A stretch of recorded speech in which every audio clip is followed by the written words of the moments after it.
오늘은 아드폰테스 시리즈 설교, 오늘 첫 번째는요, 들으라 내용호나 라는 제목으로 여러분들과 함께 말씀을 나누기 원합니다.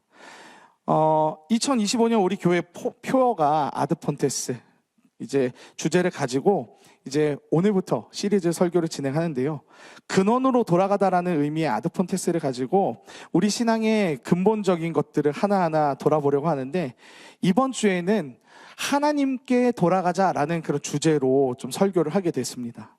먼저 하나님께 돌아가자라는 그 의미들을 제가 계속해서 좀 묵상을 해봤습니다. 저는 이 하나님께 돌아가자라는 것들을 좀 묵상하면서 하나님께서 우리에게 가장 주요한 그 명령을 주신 오늘 본문의 이 신명기 말씀이 우리가 하나님께 돌아가고자 하는 가장 기본적인 것이 아닐까라는 생각으로 이렇게 한번 말씀을 준비해 봤는데요. 오늘 말씀 구절인 신명기 6장 4에서 9절 말씀은 쉐마 이스라엘이라고 해가지고 지금도 유대인들이 밤낮으로 기도하는 기도문에 나오는 구절이기도 하고요. 또 성경에서 가장 큰 하나님의 계명이라고 할 수 있습니다. 그만큼 이 말씀은 하나님께서 선택한 이스라엘 백성들에게, 또 지금 하나님을 믿는 우리 하나님의 백성들 모두에게 가장 중요한 말씀이라고 할 수 있는데요. 이 신명기의 말씀은 거듭 신자를 써서 거듭하여 다시 명령하는 말씀이다라는 의미로, 이제 하나님이 약속하신 새로운 땅, 가나안 땅으로 가기 전에 120세의 모세가 불기둥, 구름기둥, 홍해의 기적과 또 같은 출애굽 사건을 경험하지 못한 출애굽 2세대들에게 건네는 그 당부의 말씀입니다. 저는 이 말씀 구절을 보면서 출애굽의 사건들을 경험하지 못한 다음 세대들에게 절대로 하나님의 뜻에 벗어나지 말고 제발 이 말씀을 들으며 꼭 살아야 한다라고 이렇게 당부하는 사랑이 넘치는 모세 할아버지의 그런 당부의 말과 같이 이렇게 들렸습니다. 오늘 본문 전의 말씀을 보면은 이렇습니다. 이는 곧 너희의 하나님 여호와께서 너희에게 가르치라고 명하신 명령과 규례와 법도라.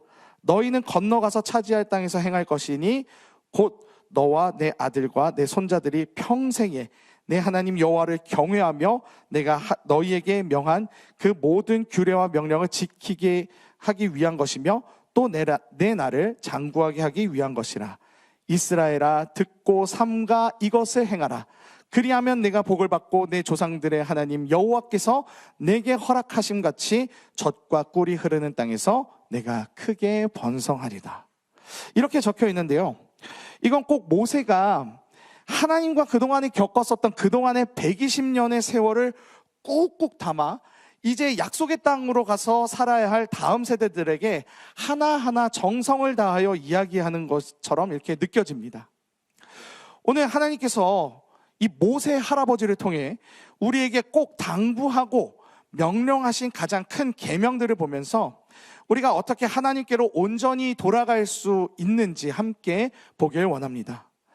먼저 오늘 말씀이 있기 전까지, 오늘 본문의 이 말씀이 있기 전까지 어떤 일들이 이스라엘 가운데 있었는지 간략하게 한번 보길 원하는데요. 우선 모세는 하나님의 명령을 듣고 그러니까 즉 이집트에서 살고 있었던 이스라엘 백성들을 이끌어내어 하나님이 약속하신 가나안 땅으로 데려가려고 했습니다. 하지만 이집트의 파라오는 이들이 가나안 땅으로 가는 것을 허락하지 않았습니다. 왜냐하면 이스라엘 백성들을 노예로 부리면서 이집트는 모든 노동력의 부족함들을 다 이스라엘 백성들로 하여금 이제 해결하고 있었기 때문에 그렇습니다. 이에 하나님은 모세를 통해 이집트에 10가지 재앙들을 내리시는데요. 그중 가장 마지막 재앙인 모든 첫째의 죽음에서 문설주와 임방에 어린 양의 피를 바른 이스라엘 백성들은 그로 인해 이제 재앙 가운데서 피하게 됐지만, 그 문설주와 임방의 어린 양의 피를 바르지 않은 그 이집트의 모든 인간과 가축의 첫째들은 다 죽게 되었습니다. 이로 인해서 그동안 여러 재앙들 가운데서도 계속 이스라엘 백성들을 내보내려고 하지 않았었던 파라오의 마음이 그제서야 움직이기 시작하면서 이스라엘 백성들이 모세를 따라 가나안 땅으로 가는 것을 파라오가 그제서야 허락을 하게 됩니다. 이때 나온 이스라엘 백성들의 숫자가 남자 장정만 무려 60만 명이라고 합니다. 하지만 이 60만 명이 되는 이 어마어마한 숫자가 가나안 땅으로 가는 그 여정까지는 너무나도 쉽지 않았습니다. 애굽에서 가나안 땅까지의 거리가 약 640km 정도라고 합니다. 근데 이 사이에 여러분 사막이 있는데, 이 광야라고 불리우는 이 사막이 얼마나 정말 최악의 환경이냐면, 낮에는요 50도가 넘는 그런 뜨거운 날씨를 자랑합니다. 근데 밤에는 어떻냐면요, 영하 1, 2도로 떨어지는 미친 일교차를 보여주는 것이 바로 광야의 환경이었습니다. 그리고 또 이 사이에는 홍해라는 바다도 존재했기 때문에 이 60만 명이 가나안 땅을 가는 이 여정은 결코 쉽지 않았습니다. 하지만 이 여정 가운데 하나님께서는 낮에는 이제 구름 기둥으로, 밤에는 불 기둥으로, 그리고 그들이 사막에서 적정한 온도로 불편함 없이 살아갈 수 있도록 주님께서 인도하셨고, 나중에 이스라엘 백성들을 다시 잡아가려고 하는 이집트의 군대의 뒤쫓음 가운데서 주님은 홍해를 가르셔서 그들이 가나안 땅을 향해 잘 갈 수 있게 하셨고, 또 이스라엘 백성들이 홍해를 다 건넌 이후에는 홍해를 다시 합쳐지게 하심으로써 이스라엘 백성들을 잡기 위해 쫓아오던 애굽의 병사들을 바닷속으로 전부 없애주시면서 그들의 원수를 갚아주셨습니다. 하지만 이러한 기적의 연속들 가운데에서도 이스라엘 백성들은 가나안 땅을 향해 가는 여정 가운데에 식수 부족과 또 먹을 것에 대한 그런 문제를 제기하면서 하나님에 대한 의심과 또 지도자인 모세와 하나님께 대한 원망을 계속해서 지속적으로 이렇게 하게 됩니다. 하나님은 이들의 모든 불편들을 만나와 메추라기로 그들의 먹을 것에 대한 그런 불편함을 해결해 주시고, 또 모세로 하여금 지팡이로 반석을 치심으로써 생수가 나오게끔 하셔서 그들의 모든 식수의 문제들을 해결해 주시지만, 이제 가나안 땅을 정복해야 할 때에 그들의 쉬지 않는 원망은 하나님의 인내심에 결국 불을 지피고야 말았습니다. 민수기 14장을 보시면 가나안 땅을 정탐할 때 그곳에 크고 견고한 성과 또 거인과도 같이 큰 가나안 민족들을 보면서 이스라엘 백성들은 아이고 이제 우리 죽었구나, 저 거인들과 싸우느니 차라리 애굽에서 안 나왔었으면 이런 일은 없었을 거 아니냐, 하나님이 여기를 우리의 묘지로 쓰시나 보다, 이게 이런 등등의 여러 불만들을 이렇게 내놓게 됩니다.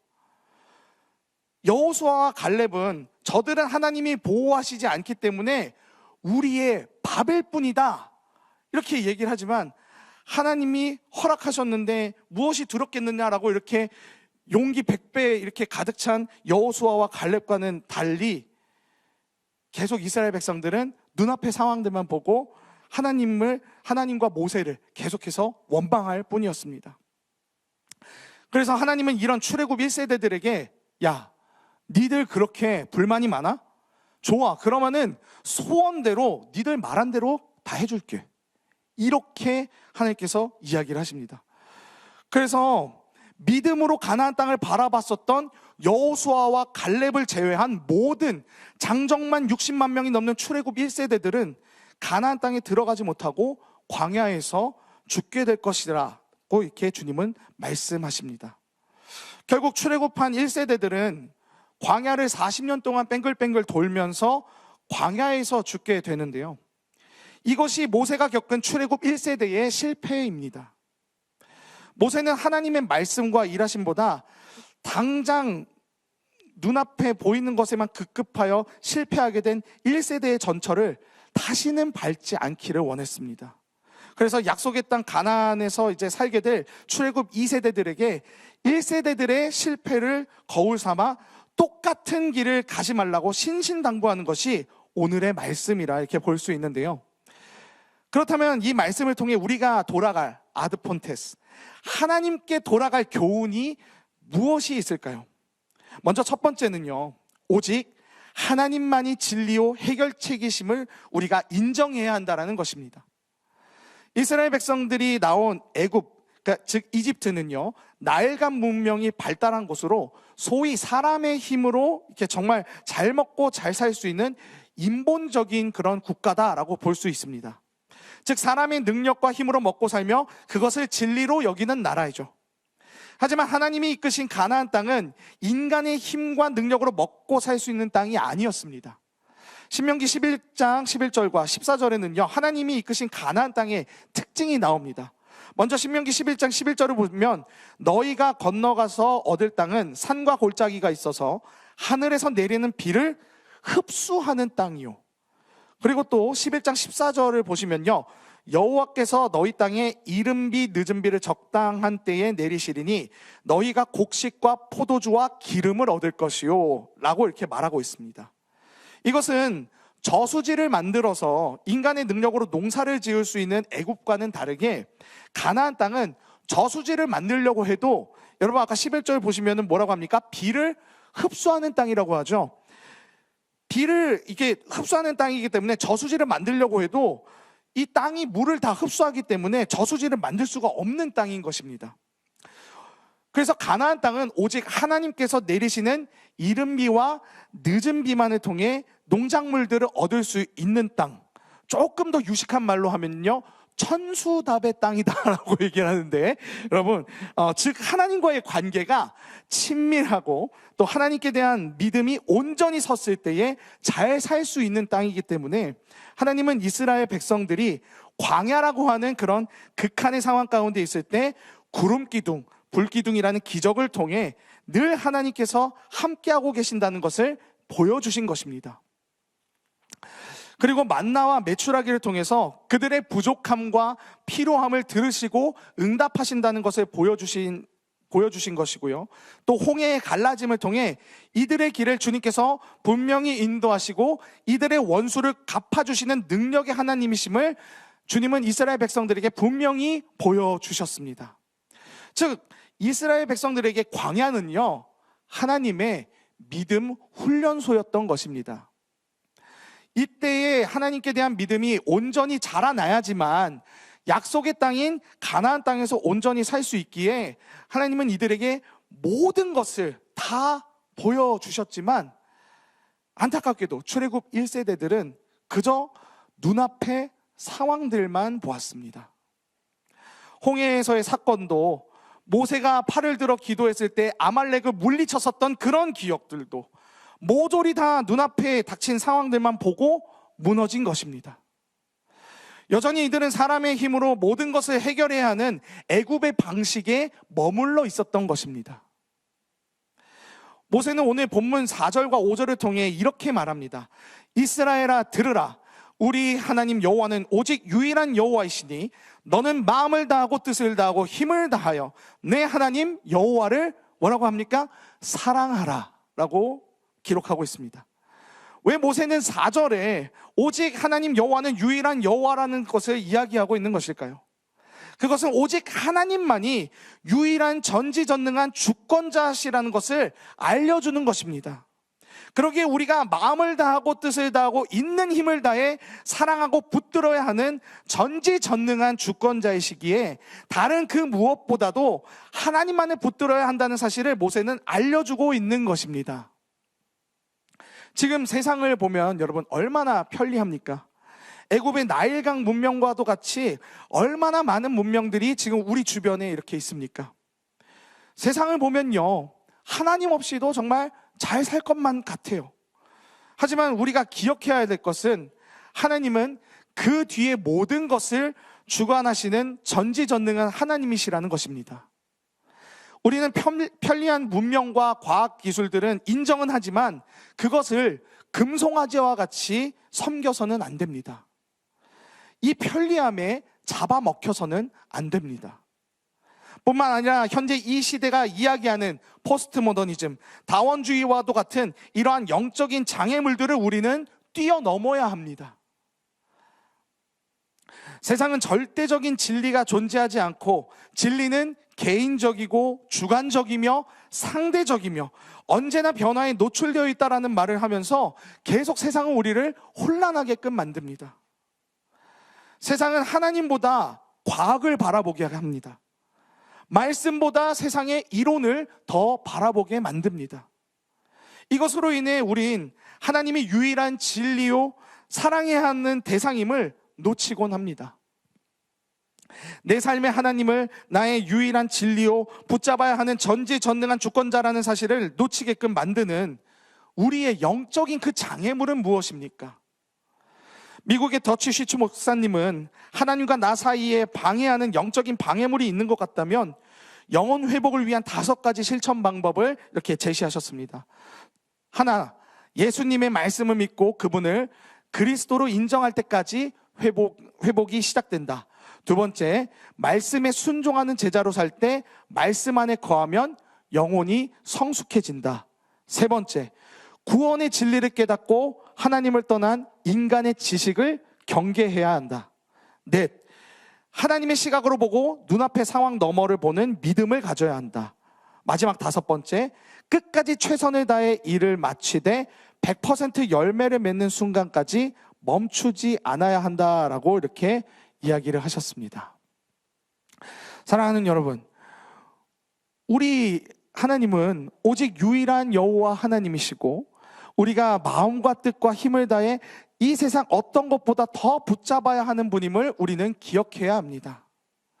세상에 정말 많은 편리한 문명과 여러 그럴듯한 지적인 지식들과는 비교도 안 되는 분이심을 우리는 기억해야 합니다. 아직도 내가 내려놓지 못한 그런 애굽의 법칙이 무엇입니까? 출애굽 1세대들처럼 하나님의 말씀보다 더 중요하게 바라보고 붙잡는 것이 무엇입니까? 그것이 나의 신앙을 변질시키고 하나님께 돌아가지 못하게 만드는 요소입니다.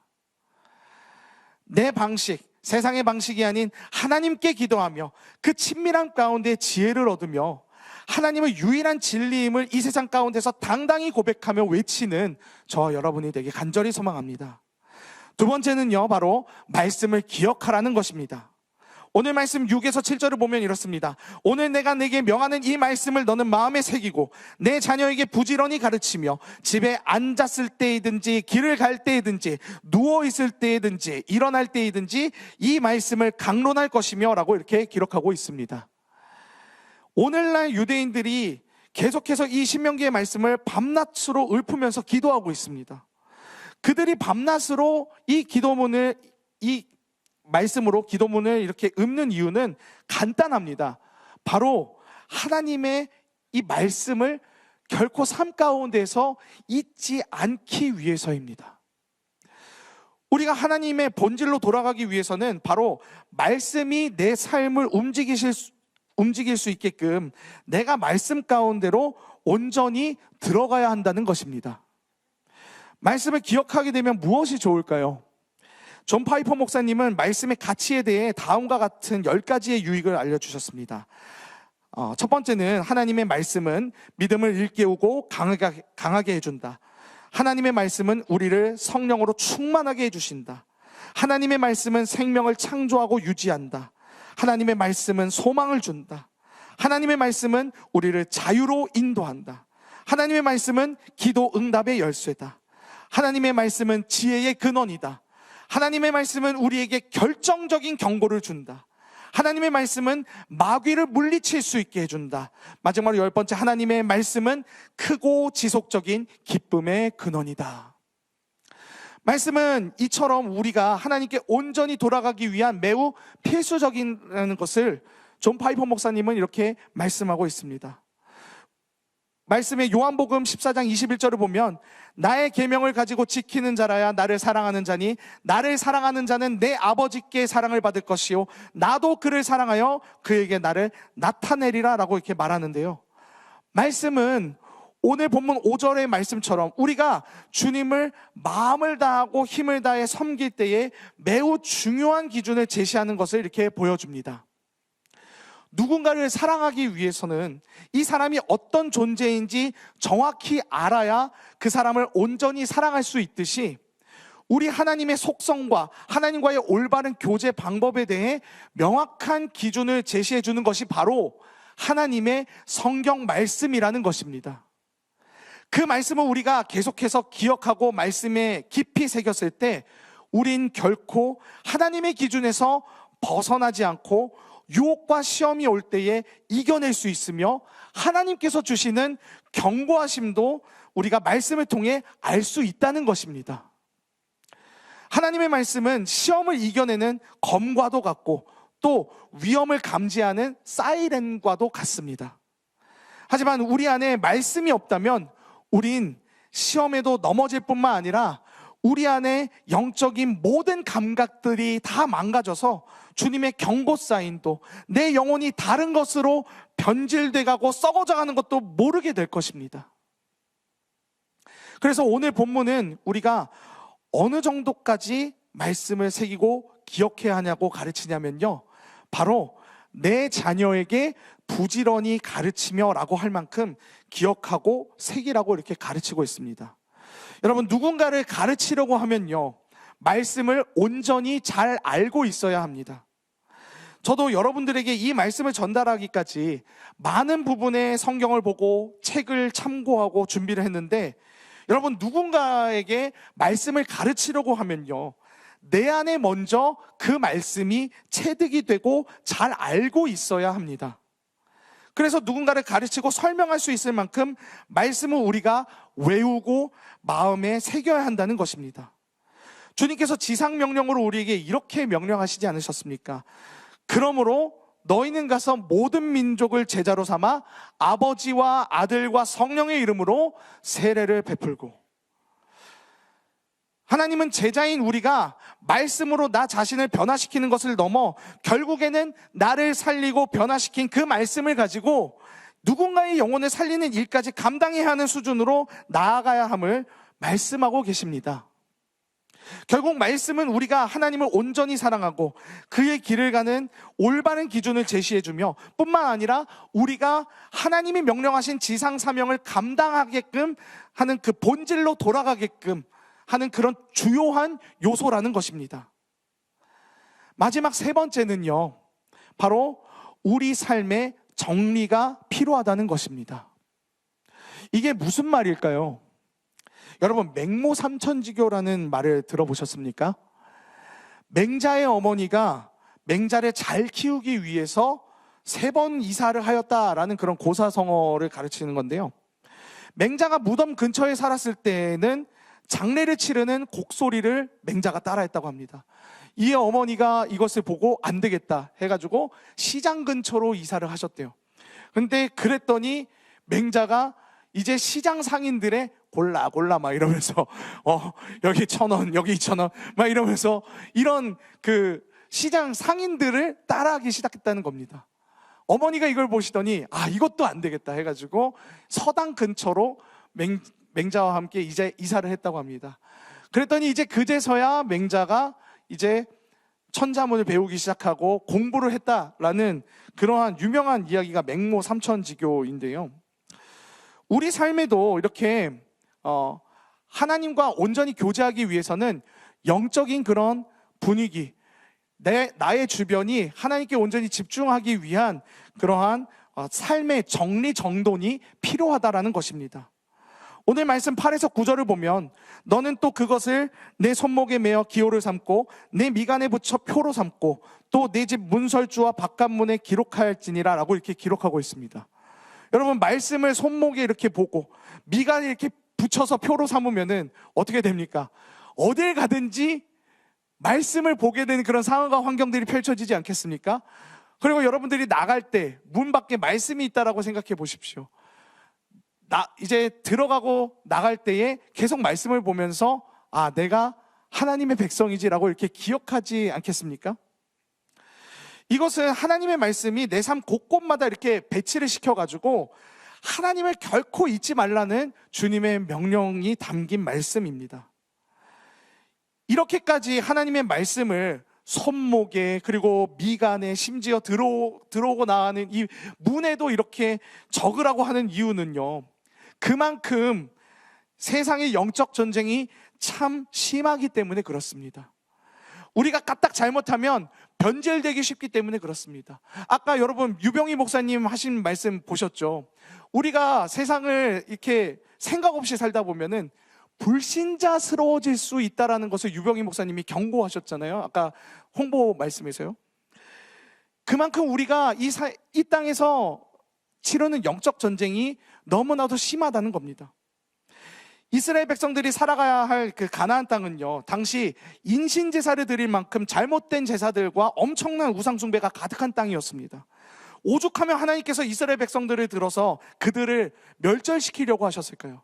가나안에 살던 원래 그 족속들을 하나님께서 이스라엘 백성들로 하여금 멸절시키시려고 하실 만큼 그들의 죄악이 너무나도 가득했었어요. 이렇게 하나님의 뜻과 완전히 다른 문화권 가운데서 살아가야 하는 이스라엘 백성들은 날마다 자신의 몸에 붙인 그 하나님의 말씀을 보면서, 또 자신이 바깥을 드나들며 보게 되는 문을 보면서, 자신들은 비록 너무나도 하나님의 문명과 말씀과 너무나도 다른 이 땅을 살아가지만, 그럼에도 불구하고 우리는 하나님의 말씀에 의해 살아가는 존재들이고 하나님의 백성들임을 기억하는 것처럼, 우리도 너무 많은 우상들과 다른 문화 속에 살아가면서 나의 주변을 정리하여 하나님을 기억하는 삶의 시스템이 우리 삶 가운데에 있어야 한다는 것입니다. 예를 들어서 의도적으로 한 주 마커스 예배를 간다든지, 시간을 들여서 큐티를 한다든지, 시간을 결단하여 교회에서 진행하는 1:1 훈련 과정들이나 LTS, 성경 여러 공부들을 하는 것들, 이런 과정들을 듣는다든지, 이렇게 해서 나의 삶 가운데서 어떻게든 하나님을 바라보는 시간들을 가짐으로써 하나님의 빛을 내 삶 가운데 비추는 일들이 있어야 한다는 것입니다. 그마저도 시간이 안 되는 지체들은 유튜브에 우리 교회 말씀이나 찬양을 한 번 더 듣던가 하여서 나의 주변에 하나님이 계시도록 나의 영혼이 하나님께 노출되는 상황과 환경을 만들어 나가는 것입니다. 그럴 때에 다시 한번 내가 어떤 존재인지, 어떤 사명을 가진 자인지 다시 한번 깨닫고 주님과 온전히 동행하게 될 줄 믿습니다. 사랑하는 여러분, 우린 결코 빠르게 변해가는 이 세상에서 하나님 없이는 우리 마음을 제대로 붙잡을 수 없는 나약한 존재들입니다. 정신 차리지 않으면요, 세상의 문화에 훅 휩쓸려가 맛을 잃은 소금처럼 살게 될지 모릅니다. 우리는 이러한 일을 겪지 않도록 나의 유일한 여호와 하나님을 온전히 붙잡고 기도와 말씀을 붙잡으며 날마다 하나님께 내 영혼을 노출시켜야 합니다. 그래야 이 세상에서 변질되지 않게 살아갈 수 있습니다. 그래야지만 나의 신앙이 변질되지 않아요. 말씀을 정리하려 합니다. 여러분의 영혼은 지금 무엇을 보고 듣고 계십니까? 여러분의 눈과 귀가 하나님의 말씀을 향해 있기를 간절히 소망합니다. 세상은 자꾸 하나님의 말씀을 왜곡하여서 우리를 진리의 길로 잘 가지 못하게 하려고 하는데, 날마다 그분이 아니면 나의 삶에 해결책이 없는 것처럼 하루하루 뜻을 다하고 힘을 다해 주님을 찾고 붙잡는 우리 모두가 되길 간절히 소망합니다. 하나님과의 관계가 방해되는 모든 것을 다 내려놓고 오직 주님만이 나의 삶의 해결과 진리와 정답이 되어주시고, 오직 기도와 말씀으로 말미암아 복음의 진리로 올바르게 가게 하시고 내 삶에 하나님으로부터 떨어뜨려 놓게 만드는 모든 상황과 환경에서 벗어날 수 있도록 오늘도 내일도 앞으로도 계속 인도해달라고 그렇게 기도하고 간구하며 믿음으로 살아가는 저 여러분 모두가 되길 간절히 소망합니다. 마지막으로 오늘 본문 말씀을 좀 띄워주셨으면 좋겠는데요, 제일 처음 부분 신명기 6장 4절부터 좀 띄워주셨으면 좋겠습니다. 여기 여러분 앞에 보시면 이스라엘아 라고 되어 있는 부분을요, 내 영혼아 라고 바꾸면서 우리 4절하고 5절까지만 그냥 읽도록 하겠습니다. 시작. 내 영혼아 들으라. 우리 하나님 여호와는 오직 유일한 여호와이시니 너는 마음을 다하고 뜻을 다하고 힘을 다하여 내 하나님 여호와를 사랑하라. 아멘.